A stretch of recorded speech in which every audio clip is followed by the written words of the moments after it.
14 heures. Hello les agrumes, bienvenue sur la CDZ pour ce live spécial mutuel Henner. Donc désolé, vous entendez, je suis en plein dans le thème, ma voix est cassée, j'en suis à la 3e semaine de bronchite asthmatiforme, c'est l'enfer. Et donc pour ce live, nous avons deux invités, Audrey et Avelino. Merci beaucoup d'avoir répondu à notre appel, à l'appel de la CDZ. Pour remettre dans le contexte, j'ai fait un appel à l'ensemble des organisations syndicales. Certaines m'ont répondu, d'autres pas du tout. Et nous attendions Olga du syndicat CAT. Et je n'ai pas de nouvelles d'Olga, donc j'espère qu'Olga n'est pas coincée dans des avions, parce que je sais, j'ai vu à travers les posts, donc que certains de nos collègues étaient coincés dans des avions suite aux événements du Moyen-Orient. Donc j'espère, Olga, si tu m'entends, que tu vas bien. Et donc nous avons Avelino et Audrey qui représentent donc le syndicat de la CFE et a bien voulu répondre à l'appel pour répondre à l'ensemble de vos questions sur la mutuelle Henner, puisqu'on a eu énormément de questions sur Henner. Donc, c'est vrai que je ne sais pas si vous avez pu voir toutes les questions qui sont passées à travers le Facebook, hein, mais ça a été un déferlement dès la fin de l'année dernière, en fait, et on a tous été un peu pris de court, moi-même hein, également, puisque à titre personnel, je ne savais pas que nous allions changer de mutuelle. Alors je ne sais pas si c'est le bon raccourci de dire qu'on change de mutuelle, mais en tout cas j'ai appris comme tout le monde que c'était plus du tout la même chose et qu'on allait sur un nouveau modèle et on l'a découvert là ces derniers mois avec plein de questions, plein d'interrogations. Alors Audrey, Avelino, dites-nous pourquoi est-ce qu'on a changé de mutuelle? Alors, déjà, c'était à la main de la direction de rentrer en négociation. Alors, il faut savoir que l'accord précédent a été signé en 2001.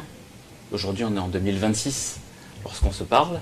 Donc, un contrat qui n'avait pas été rediscuté depuis 25 ans, presque. Donc, c'est complètement hallucinant. Et bien, pourquoi? Tout simplement parce que les assureurs en place sont arrivés avec des augmentations faramineuses. Pour nous, les salariés, ça nous aurait coûté plus de 35% sur nos cotisations. Donc on aurait pris, là, s'il n'y avait pas eu ces discussions, on aurait pris 35% dans nos cotisations là au 1er janvier 2026. Même déjà, ça serait répercuté en 2025, puisqu'il y a eu déjà quelques augmentations malgré tout. Ce qui a fait que l'entreprise, la direction, a envoyé un appel d'offres, rediscuter les différents lots, la complémentaire santé, hein, c'est surtout ce qu'on voit comme commentaire et comme difficulté lorsqu'on est remboursé de ces frais de santé, aussi la partie prévoyance, et également l'organisme qui gère, Henner, qui a aussi généré beaucoup de difficultés. Voilà. Alors, Henner, pour situer, c'est, d'après ce que j'ai compris, c'est l'organisme qui fait la transition entre les salariés et la mutuelle, mais Henner, par lui-même, c'est pas une mutuelle. Henner, c'est effectivement le gestionnaire.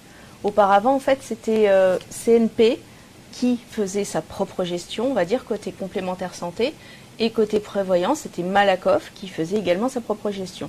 Aujourd'hui, le choix de la direction s'est porté sur un gestionnaire individuel parce que c'est son cœur de métier. Et bon, on en parlera après, mais ça a l'air très compliqué.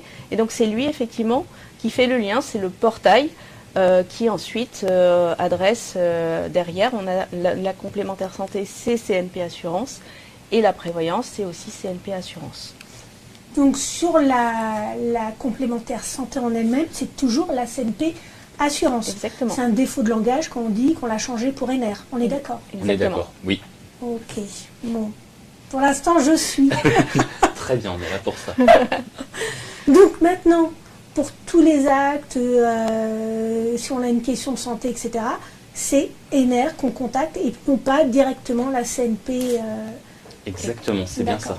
C'est l'interface. C'est l'interface, ok. L'interface écrite, l'interface téléphonique, voilà.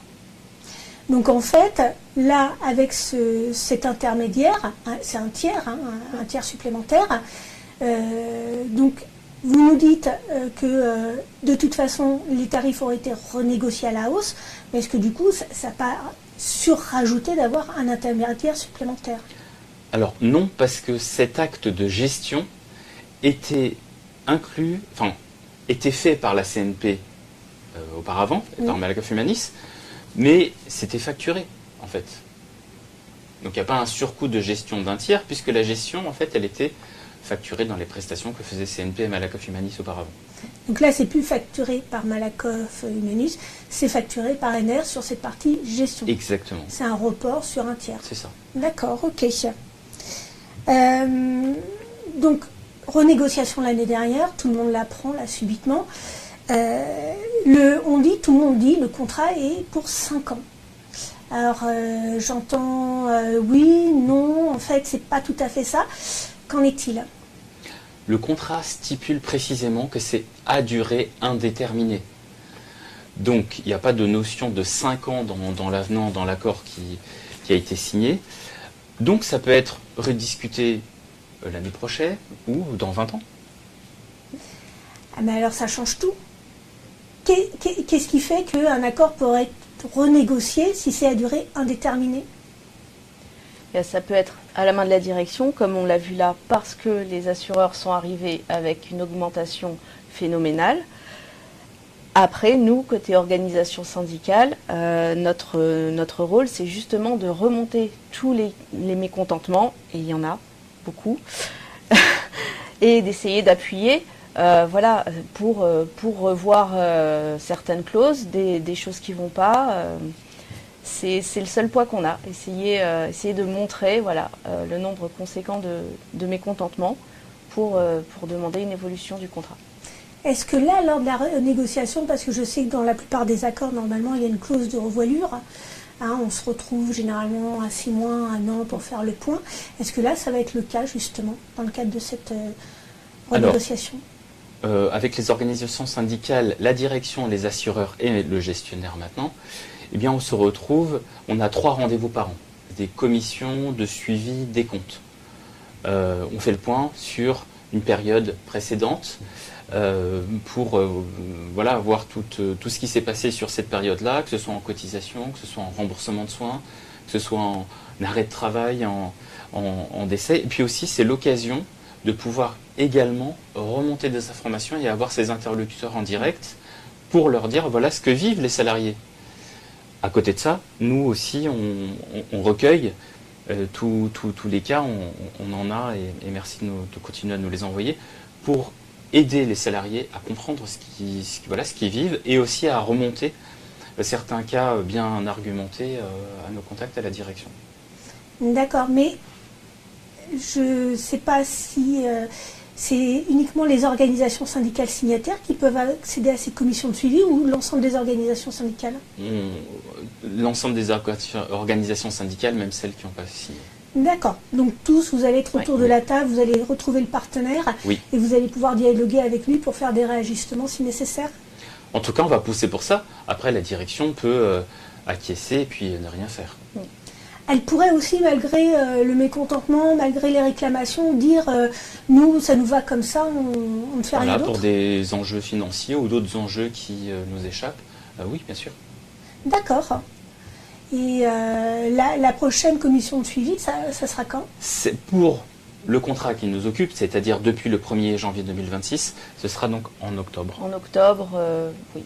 Fin T3, début T4 2026. Pour couvrir toute la période du premier semestre 2026. D'accord. Ouais. Donc ça va être long. Là, entre les premiers mois où on essuie les plâtres, puisque à travers ce que vous nous témoignez, les agrumes sur les fils, des postes sur les mutuelles, on a énormément de problèmes. Ça veut dire qu'on va attendre octobre pour pouvoir dire là ça va pas, il faut réajuster. Il n'y a aucun moyen de... Entre-temps, on peut en parler. Le fait de recueillir tous ces cas, on commence à constituer vraiment quelque chose d'assez conséquent et matériellement parlant pour dire à la direction là il y a un tir à réajuster, il ne faut pas qu'on attende le mois d'octobre. Ah, vous pouvez demander. Nous, oui, c'est ça. D'accord. C'est le travail qu'on est en train de faire avec Audrey et puis la commission dans laquelle on travaille, de pouvoir présenter ces choses factuellement, pas uniquement dire c'est nul, ça ne va pas, mais c'est voilà, factuellement, voilà ce qui se passe. On a des cas concrets, on a des cas qui se répètent, il y a quelque chose qui ne va pas et qu'il faut réajuster. Ok. Donc ça, c'est notre but. Après, la direction peut faire la sourde oreille, c'est son droit. D'accord. Alors les cas concrets, on en a eu plein. Là, on en a pris quelques-uns, hein, parce que voilà, on a pris les plus représentatifs. On en avait tellement, ça a été compliqué. On a, par exemple, sur les frais d'optique. J'ai appris qu'il y avait des catégories 4. Alors moi, je fais partie maintenant du club on voit pas de loin, on voit pas de près. Enfin bon, bref, on y va à tâtons. Pour bénéficier d'un remboursement intégral dans le réseau ITELIS. Alors avant, on avait carte blanche, maintenant c'est ITELIS. J'ai compris qu'il fallait aller sur l'application pour trouver un partenaire ITELIS, que même si j'allais chez Atoll, tous les opticiens Atoll ne faisaient pas partie du réseau ITELIS. Du coup, le mien n'en fait pas partie, bien entendu. Ça serait pas drôle. Bah oui. Donc, pourquoi c'est pas clairement mentionné dans les conditions générales? Ça, c'est une question de Sandrine, Muriel, Cyril, Mélissa. C'est une question qui revient souvent. Donc effectivement, oui, il y a cette nuance. Maintenant, il faut aller chez un opticien du réseau ITELIS. Alors pour ça, dans l'application, on peut être géolocalisé ou inscrire une ville et trouver les partenaires ITELIS les plus proches. Et en allant dans un réseau ITELIS, on est assuré d'avoir le remboursement intégral des verres à condition de prendre des verres qui figurent sur la grille OptiCatre. Alors effectivement, cette grille OptiCatre, ça n'apparaît nulle part dans la notice d'information qu'on peut aussi retrouver sur son application. Là où ça apparaît, en tout petit avec la loupe, voilà, c'est sur la carte de tiers payant. Cette fameuse carte que l'on donne à l'opticien. Donc l'opticien en a connaissance. Un opticien, c'est son métier, il sait lire les cartes de tiers payant. Et donc il ne peut pas dire ne pas en avoir connaissance. Après, on s'est rendu compte qu'il y avait énormément d'abus des opticiens qui trouvent des arguments pour vendre des verres de meilleure qualité, parce que OptiCatre, ce serait pas des verres de bonne qualité. Voilà, ils trouvent des arguments pour vendre plus cher et donc avec un reste à charge pour tous. D'accord. Donc en fait, c'est l'argument, le verre n'est pas quali, je vous en mets un supérieur et du coup, je dépasse le plafond qui est négocié avec le réseau ITELIS. Voilà. Alors que dans la liste des verres, il y a du Varilux, la liste est très variée.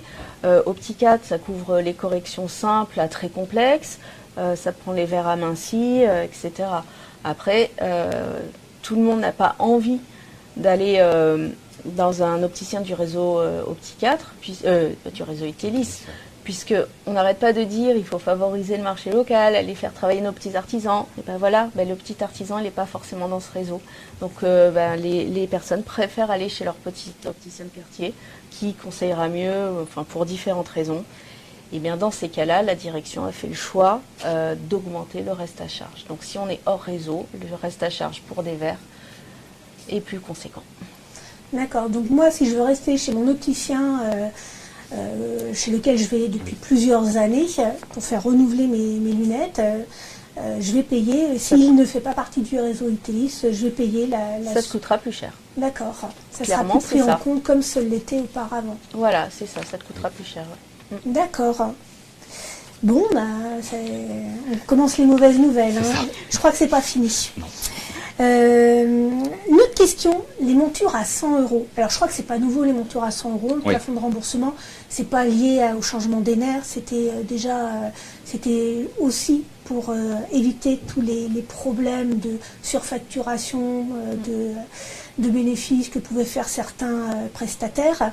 Qu'en est-il, puisque j'ai Jonathan, Gabriel, Véro qui demandent pourquoi certains salariés ne ne perçoivent-ils pas les 100 € annoncés sur la monture et constatent des remboursements inférieurs? Alors, pour les montures, il faut bien comprendre que les 100 € comprennent la participation de l'assurance maladie, 3 centimes, c'est non négligeable, et le reste. Et le reste est payé par la complémentaire santé. Et au total, ça fait donc ces 100 €. On s'est rendu compte avec des cas que des salariés nous ont remontés, eh bien que pour soi-disant une erreur de logiciel de facturation ou de logiciel qui transfère entre Ener et le réseau d'opticiens, le réseau Itelis, eh bien le montant ne remonte pas comme il faut. Et du coup, si le salarié ne fait pas attention, il va payer, il va pas avoir ces 100 € de pris en charge, mais moins. Voilà. Donc faut vraiment, et là c'est le message qu'il faut que vous ayez chacun de vous, c'est de bien vérifier lorsque vous faites soit une demande de devis ou lorsque vous avez une facture, c'est de bien regarder ce qu'il y a dedans et si ça correspond bien. Si vous avez un doute, il ne faut pas hésiter à revenir vers nous ou vos contacts locaux. Donc ça vraiment c'est un message important pour vous. Pour revenir à cette question-là, eh bien il y a soi-disant un problème de logiciel qui fait que les 100 € ne sont pas remboursés pleinement. Donc, il faut faire la réclamation, et là, Ener regarde, analyse, et là, avec le temps, rembourse ce qui va bien. D'accord, donc on fait la réclamation via l'application, j'imagine? Oui, okay. Via l'espace santé Ener. Donc, grande vigilance avec toutes les remontées que vous avez. Oui. Ok. Sur l'absence d'opticiens du réseau Itelis dans certains territoires, tout le monde n'est pas en région parisienne, les collègues sont répartis sur l'ensemble du territoire français. On a une obligation de changer de professionnel pour bénéficier des garanties optimales? Alors c'est ce qu'on expliquait tout à l'heure, effectivement, pour avoir les verres intégralement remboursés, il faut aller chez un partenaire du réseau Itelis. Où je précise encore, c'est dans les départements et territoires d'outre-mer, il n'y a pas le réseau Itelis, mais il y a un autre partenaire qui s'appelle Calixia. Donc il faut aller chez un de ces partenaires pour ne pas avoir de reste à charge sur les verres. Et puis sur la monture, comme on l'a vu, c'est en fonction du coût de la monture. Si on prend au-delà de 100 €, on aura le reste à charge au-delà de ces 100 €.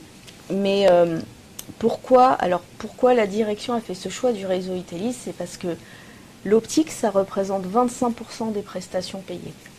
Donc c'est un coût non négligeable. Et pour des questions d'économie, le fait d'aller dans un réseau avec des tarifs négociés, ça permettrait de faire baisser ces coûts. D'accord. Voilà. Mais du coup, pour nos collègues d'outre-mer et de la Corse, le réseau est bien présent, ils vont trouver facilement, ou ça c'est sur le papier et dans les faits ça va être compliqué? Alors après c'est vrai que ça dépend où on habite, un petit peu comme en France métropole, selon les villages où on peut être, on n'a pas forcément un partenaire Itelis à proximité. J'imagine que pour le réseau Calixia ça va être la même histoire. D'accord, donc là aussi les collègues... On a aussi des questions sur l'hospitalisation et les dépassements. La chambre particulière, et c'est vrai que c'est toujours agréable dans une chambre seule quand on est hospitalisé, surtout qu'on a des pathologies lourdes, c'est pas de l'ambulatoire, ça peut être compliqué. La prise en charge à hauteur de 100 € par jour, ou est-ce qu'elle dépend du type d'établissement, public, privé, ambulatoire?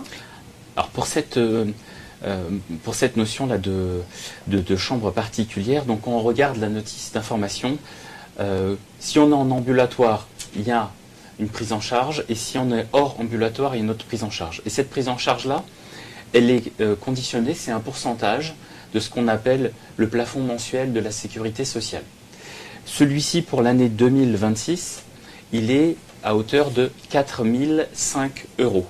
Donc si je prends le cas du hors ambulatoire, pour une chambre particulière, eh bien c'est 2,5% de ce fameux plafond mensuel de la sécurité sociale. Donc pour 2026, ça fera une prise en charge à hauteur de 100 €.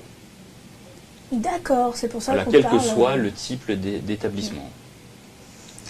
C'est 100 € par jour?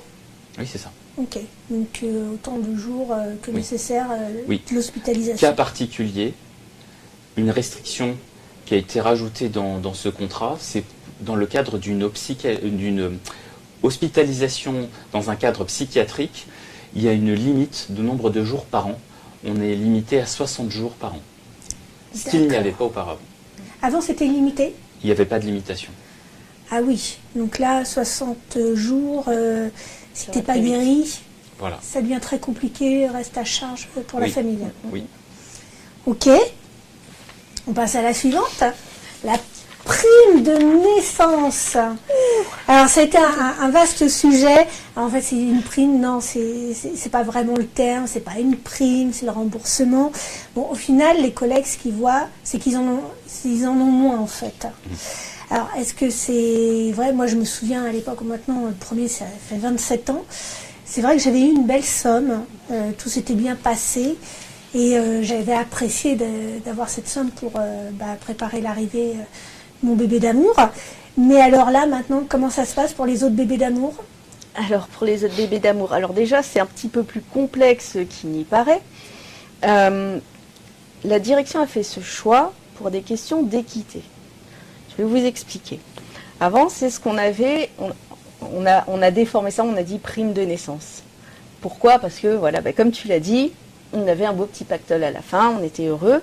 On avait un beau petit pactole dans certains cas. Quand on a accouché par voie basse, parce que les accouchements par voie basse n'étaient pas pris en charge dans l'hospitalisation, contrairement à la césarienne, et qu'on a accouché en hôpital public. Pourquoi? Parce que l'hôpital public, c'est quand même quasiment pris en charge, donc le petit pactole, qui représente, c'est aussi un pourcentage du PMSS et qui aurait représenté environ 1 600 € cette année, et c'était quasiment tout pour nous, c'était un cadeau. PMSS, pardon? Le plafond mensuel de la sécurité sociale. Voilà. Merci. C'est vrai, tout à l'heure, Aveline en a parlé, mais à force. Il faut le répéter. Il faut le répéter pour que ça rentre. Et les cas où, par exemple, c'était peut-être un petit peu moins avantageux, parce que cette prime, en fait, qui est un forfait, servait à couvrir les frais qui n'étaient pas pris en charge, justement, puisque l'hospitalisation dans les cas d'accouchement par voie basse n'était pas pris en charge. Donc ça servait à couvrir ces frais. Donc, dans le cas de l'hôpital, c'était dans notre poche. Mais dans le cas d'un accouchement clinique, selon la clinique, selon combien de temps on y restait, potentiellement ce forfait ne couvrait pas tous les frais. Et donc, certaines femmes pouvaient être perdantes. Sachant que la majorité accouche par voie basse et en hôpital public, on comprend que ça hurle. Et aujourd'hui, ça a été remplacé par une allocation. Parce que, une allocation de 200 €. Parce qu'en fait, l'accouchement par voie basse est rentré et pris en charge maintenant en hospitalisation au même titre qu'une césarienne. Donc, on n'a plus de frais, c'est remboursé, alors que ça n'était pas avant. Et donc, une prime de 200 € est donnée pour tous les types d'accouchement, toutes les naissances, peu importe le type d'accouchement, mais aussi pour les adoptions. D'accord. Je rajoute un autre petit point, mais c'était déjà le cas auparavant. Si les 2 salariés travaillent chez Orange, cette prime ne peut être touchée que pour un enfant. Mais c'était déjà le cas auparavant. D'accord. Donc pas de changement de ce côté-là. Voilà, à part la somme. Voilà, la somme qui n'est plus du tout la même. Et Voilà, c'est vrai pour la qu'on a- grosse majorité des femmes, c'est une perte, oui. Et oui. On a vu ça à travers les témoignages. Il y a beaucoup de nouveaux parents qui ont eu le Ça. déplaisir de voir que la somme ne serait pas la même qu'auparavant, quoi. C'est ça. C'est compliqué, hein, c'est compliqué. Très. C'est la crise. Je crois que c'est la crise des agrumes. C'est la crise partout. L'application NR. Alors, moi, je l'ai utilisée il y a 2 semaines. J'avais la bronchite, je devais partir en déplacement. J'ai eu le plaisir de découvrir qu'on pouvait avoir une consultation directement depuis l'application qui vous met en relation. Alors, c'est mal ficelé encore, parce qu'il y en a 2. Hein. Il y a Allo Docteur et il y a Angel. Angel, ça marche pas, n'essayez pas, ça vous rebascule. Mais vous avez quand même un médecin, en fait, et il vous fait une téléconsultation. Donc j'ai bénéficié d'une téléconsultation entièrement prise en charge, c'est 18 €, par un médecin, il était dans le 17, je crois, donc il le vendait, je crois, le 17. Et donc j'ai pu avoir l'ordonnance juste avant de partir en déplacement. Donc ça, Sincèrement, j'ai trouvé ça plutôt pratique. Bon, j'ai pas pu récupérer l'ordonnance facilement parce que ça fonctionnait pas. Donc il a fallu que je trouve un numéro et tout ça. Mais c'est vrai que ça, c'est une presta qu'on n'avait pas, par exemple. Oui. Avec l'ancien... je ne sais pas si on n'avait pas l'option, mais... pardon. Mais en effet, voilà, ça, c'est... Via l'application, ça, c'est un côté sympa. Il faut que j'en trouve quand même, parce que sinon, les pauvres...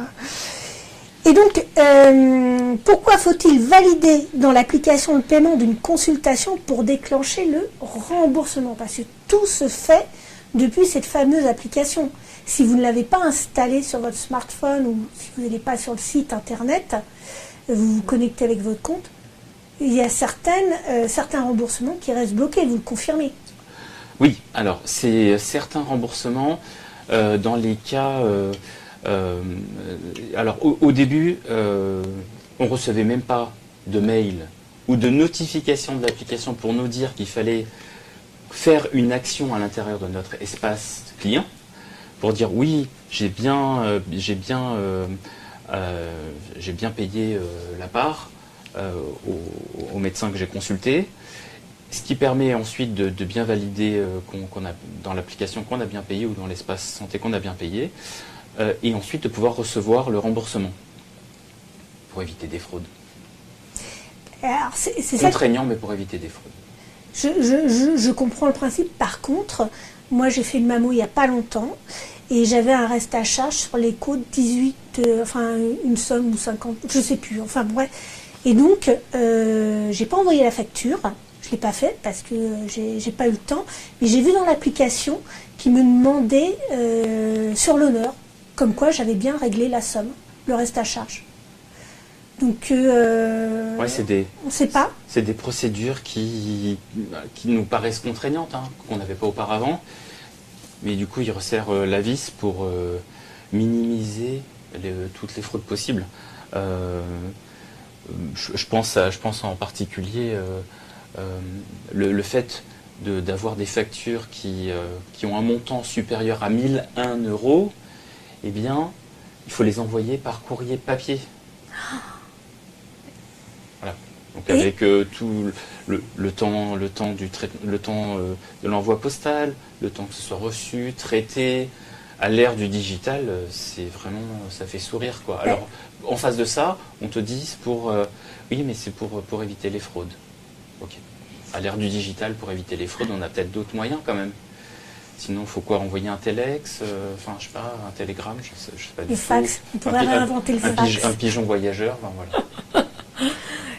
Ben oui, c'est assez étonnant, surtout qu'il y a une application. Oui. Là, c'est interpellant, c'est vrai. Oui. Donc, des fois, moi j'ai vu, j'ai lu les témoignages, des fois il faut envoyer la facture, des fois c'est juste sur l'honneur, j'atteste sur l'honneur que j'ai bien réglé, et des fois c'est le pigeon voyageur. Bon. Et ça aussi, donc vous allez remonter au fur et à mesure, vous constituer. Exactement, constituer effectivement tous ces témoignages concrets de nos salariés voilà, face à toutes ces difficultés. Et là, c'est qu'une infime partie qu'on est en train de discuter ensemble, mais effectivement, oui, ça commence à peser lourd. Oui, oui, certainement. Et du coup, là, tant que vous n'êtes pas passé en commission de suivi, par exemple, tous ces petits ajustements, enfin ces dérèglements, ils sont pérennes. Pour l'instant, oui, voilà, exactement. D'accord. Voilà. Nous, on fait les remontées à la direction, ils accusent réception, tout va bien, les interlocuteurs qu'on a en face sont corrects avec nous, ils nous écoutent, ils essayent de dépatouiller des situations difficiles avec les salariés, ça, aucun doute. Après, il y a sûrement d'autres directives qui ne dépendent pas d'eux et de beaucoup plus haut. Oui, oui, bien sûr. Mais même eux, enfin, bon, ils bénéficient aussi de la mutuelle. Voilà. Ils seront en proie certainement au même problème que nous rencontrons. Hein. Oui. Ça, c'est évident. Les cotisations. Alors, pourquoi certains salariés déclarent-ils payer davantage pour une couverture perçue comme moins favorable? Est-ce que vous pouvez nous présenter un comparatif clair des évolutions avant-après? Alors, en effet, pour tous les points, et pas que qu'on vient de citer, on se rend compte qu'il y a beaucoup de soucis, que le reste à charge augmente dans divers domaines. Donc oui, les salariés, à juste titre, ont le sentiment d'être moins couverts. Et en effet, nos cotisations ont augmenté. Donc le montant n'est pas fixe puisque ça dépend du salaire. Après, un point, faire un descriptif détaillé de l'avant-après des changements, ça peut être très long, mais on peut vous donner un petit aperçu de ce qui s'est dégradé, de ce qui s'est amélioré et des nouveautés. Oui, il y en a quelques-unes. Oui, comme je le citais tout à l'heure, le fait d'avoir la consultation. Alors, Voilà. je ne sais pas combien je peux en bénéficier par an. Mais bon, là, pour le coup, j'étais vraiment dans la panade et ça m'a bien aidé. Mais il y a aussi des améliorations, du coup. Alors oui, mais peut-être je vais laisser déjà On Vino commence par quoi? continuer Les la régressions. liste des régressions. C'est moi qui vais commencer par les régressions, donc au-delà de celles qu'on a déjà évoquées jusqu'à présent. Une autre régression se situe au niveau des lentilles. Si on fait un zoom sur l'optique, les lentilles non remboursées par la sécurité sociale. Donc pas les lentilles remboursées par la Sécu qui corrigeraient certaines choses que les lunettes ne permettent pas. Donc les lentilles non remboursées par la sécurité sociale, c'est un forfait 270 €. Auparavant, il était basé sur le fameux pourcentage, sur le fameux plafond mensuel de la sécurité sociale, PMSS. C'était un pourcentage de ce plafond. Et si on appliquait ce fameux pourcentage aujourd'hui, eh bien ça aurait été de 400 €. D'accord. Donc voilà une régression très forte. Ensuite, chirurgie de l'œil. De la même façon, c'était basé sur le plafond mensuel de la sécurité sociale. La direction a fait le choix de faire un forfait à hauteur de 900 €. Si on regarde ce que ça aurait donné avec le fameux pourcentage du plafond mensuel de la sécurité sociale, en 2026, ça aurait été de 961 €. Voilà. Sur les cures thermales, également, les cures thermales pour des soins thérapeutiques, eh bien, la prise en charge a diminué de 21 jours à 18 jours. D'accord. Voilà. Et ça, c'est les régressions qu'on n'avait pas parlé jusqu'à présent. Il y a quelques points d'amélioration. Il faut les citer quand même. Oui, Hein oui. Si elles ont le mérite d'exister, il faut le faire. Non, parce qu'il y en a certains, j'ai vu, ont défendu Oui. comme quoi c'était une bonne évolution, que... Oui, dans certains cas, effectivement. Par exemple, l'implantologie, c'est un forfait. Alors, l'implantologie. Alors, l'implantologie, c'est tout ce qui touche aux implants dentaires. D'accord. C'est un forfait qui est de 1 200 €. Alors, c'est une amélioration pour le moment. Parce que si l'on compare à l'ancien accord, c'était aussi un pourcentage de ce fameux plafond mensuel de la sécurité sociale. Donc, pour l'instant, si on avait été là avec l'ancien accord, on serait remboursé à hauteur de 1 120 € à peu près par an par bénéficiaire pour l'implantologie. Donc 1 200, c'est mieux. Mais au fur et à mesure des années, le plafond mensuel de la sécurité sociale est réévalué, augmente. Donc un jour ou l'autre, va dépasser les 1 200. Et cette amélioration deviendra une régression. D'accord. Pour le moment, voilà, c'est comme ça. C'est tout ce qui est couronne. Alors non, c'est vraiment les implants dentaires. Après les couronnes, c'est encore différent. encore d'autres choses, voilà. D'ailleurs, pour le dentaire, c'est une amélioration dans le sens où le mode de calcul a changé. Je ne vais pas rentrer dans le détail, c'est compliqué, mais depuis 2023 où la sécurité sociale s'était désengagée, le reste à charge avait augmenté. Et là, on est revenu à des niveaux équivalents avant ce changement. Donc, il y a un léger mieux pour les soins dentaires. Et après, un autre mieux, c'est les prothèses audio, auditives. Donc là, c'est 1 700 € par oreille, par appareil, par an. Et là, on est au plafond, on ne peut pas faire plus. Donc, bon. Quoi qu'on prenne, ça sera 1 700 € de remboursement. Voilà. Réseau Itelis ou pas? Ah voilà, là c'est complètement... on ne parle même pas de réseau, c'est le plafond maximal pour les prothèses audio. L'ostéodensitométrie, qui était pris en charge à 31 € avant. Alors c'est quoi l'ostéodensitométrie? Alors ça, c'est pour majoritairement les femmes. C'est la densité osseuse? C'est voilà la fameuse ostéoporose. D'accord.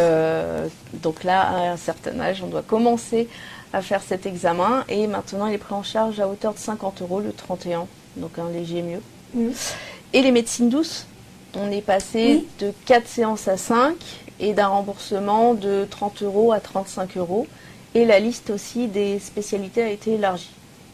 D'accord. Voilà. Alors, élargi, ça veut dire qu'on avait le droit à quoi avant et qu'est-ce qu'on a le droit maintenant? Alors la liste par cœur, je ne la connais pas, mais par exemple, on a l'ergothérapeute qui n'était pas prise en compte.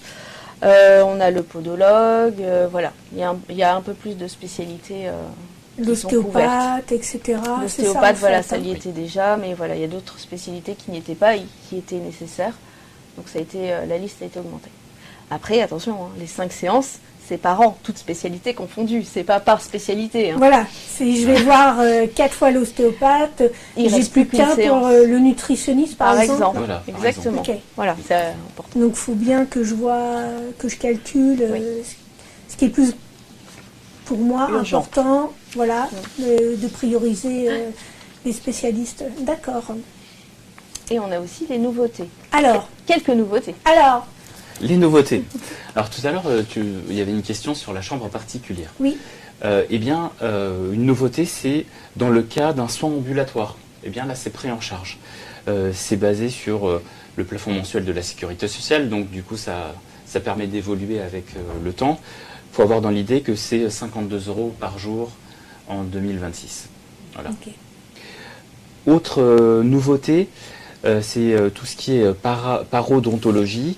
Donc pour des actes non remboursés par la sécurité sociale, il y a un plafond de 100 € par an. Côté pharmacie, et là, point d'attention du comment il faut faire. Pour les médicaments qui sont prescrits, mais qui sont non remboursés par la sécurité sociale, il y a un forfait de 50 € par an. Et là, j'attire votre attention sur le fait qu'il faut bien garder votre ordonnance, votre prescription médicale, ainsi que la facture de la pharmacie, joindre tout ça et l'envoyer dans l'espace client pour être remboursé. Ça ne se fait pas tout seul. Oui, ben c'est bien de le dire parce que j'ai eu le cas là, des médicaments prescrits non remboursés, donc j'ai de ma poche, mais le pharmacien ne te donne pas de facture. Et voilà, Ah, il faut la c'est- demander. Maintenant, donc, il faut avoir le réflexe de demander pour envoyer. Ces médicaments prescrits qui sont non remboursés par la sécurité sociale. Voilà. Oui, Parce que oui. du coup, comme c'est pas remboursé par la Sécu, il n'y a pas d'envoi vers la Sécu, donc pas de télétransmission et rien vers notre complémentaire santé. D'accord. Bon à savoir. Après, on a aussi les pilules contraceptives qui sont prises en charge à hauteur de 50 € par an. Bon, au prix des pilules, Oui. ça ne prend pas en charge beaucoup, Ça a mais toujours été la c'est bête mieux noire, que hein, rien. la pilule, ça Voilà. a été toujours très très mal remboursé. Et ensuite, on a les vaccins. Donc, on a un forfait pour les vaccins qui ne sont pas remboursés par la sécurité sociale, mais qui sont prescrits. Par exemple, quand on part en vacances, quand on a la chance de partir en vacances dans des endroits un petit peu sympathiques et qu'il faut certains vaccins.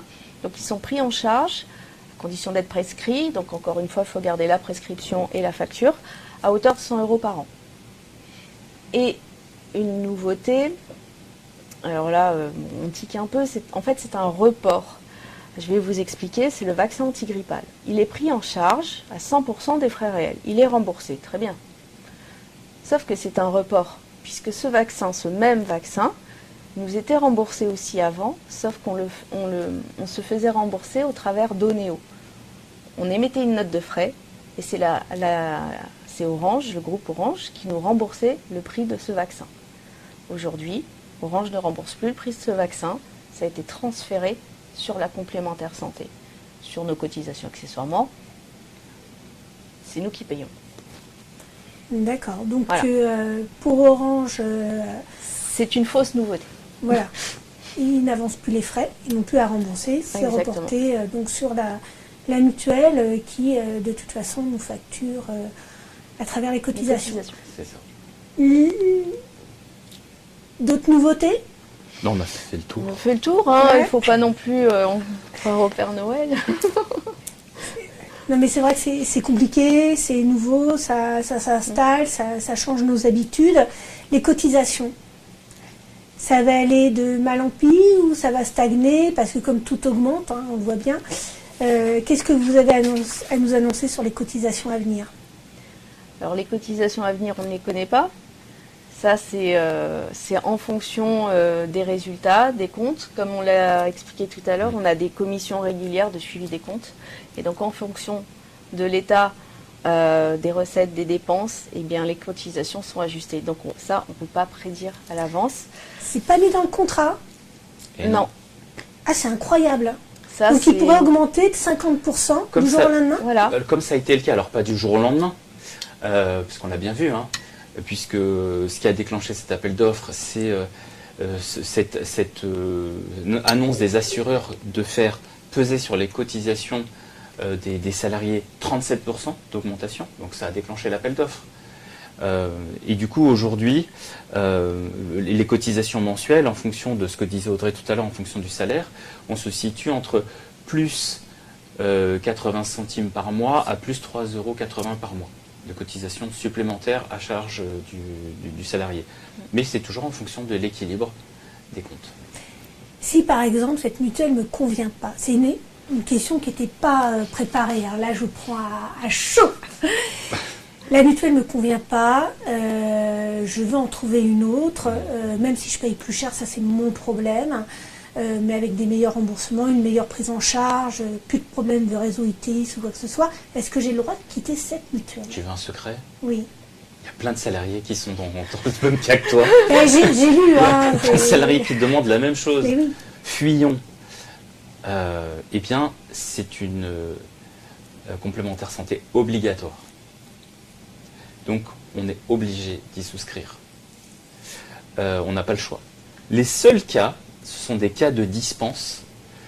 Par exemple, ton conjoint a une complémentaire santé par son emploi qui te permettrait d'être attaché à sa complémentaire santé. C'est un des cas de dispense qui te permettrait du coup de présenter à Orange ton certificat d'adhésion à une autre complémentaire santé, donc obligatoire d'entreprise.